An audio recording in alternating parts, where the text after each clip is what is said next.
تو جہنم کا سب سے بدترین اور بڑا عذاب کیا ہوگا، اور پھر وہ کس کو دیا جائے گا؟ ہلکا تو یہ سمجھ لیا، اب سب سے آخری درجے کا بڑا عذاب تو وہ ہے، آقا فرماتے ہیں جس کو کسی کان نے نہیں سنا، جس کو کسی آنکھ نے نہیں دیکھا، دماغ میں اس کا تصور بھی نہیں آ سکتا۔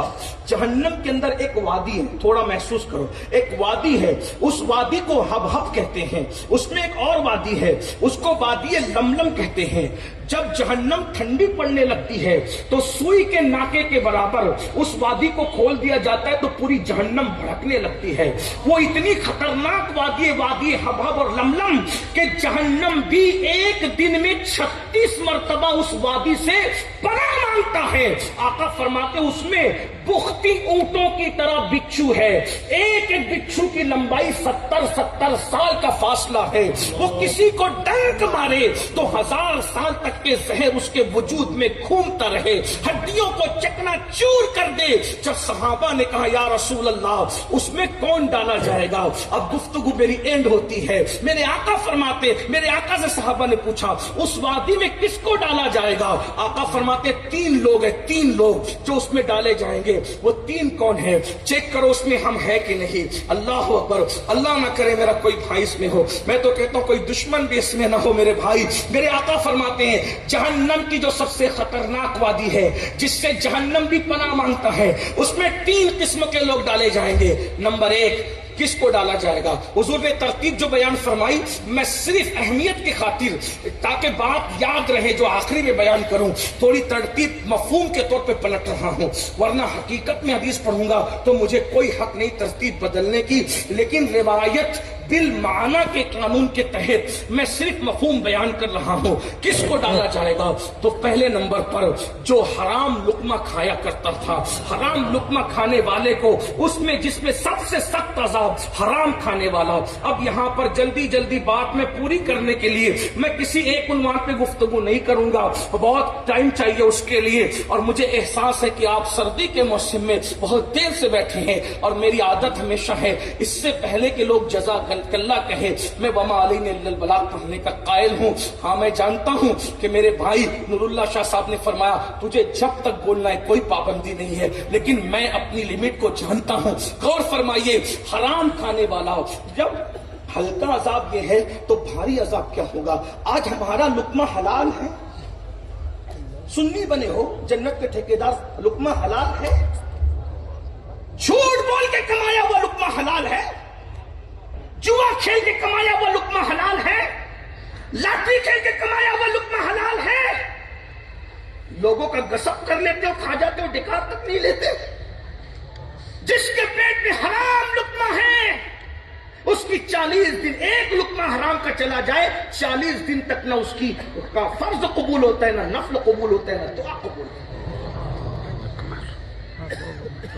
لوگ کہتے ہیں آج ولی نظر نہیں آتے، ہاتھ میں تسبیح سب کے ہے، بغل میں مصلی سب کے ہے، زبان پہ قرآن سب کے ہیں، تہجد بھی پڑھ رہے ہیں، ذکر ہاں ہو کی آوازیں بھی آ رہی ہے، پھر ولی کیوں نہیں؟ اور میرے بھائیوں صرف ذکر سے اور تسبیح مصلی سے کوئی ولی نہیں بنتا جب تک کہ پیٹ میں حلال نہ آ جائے۔ چیک کرو نا حلال کتنا ہے۔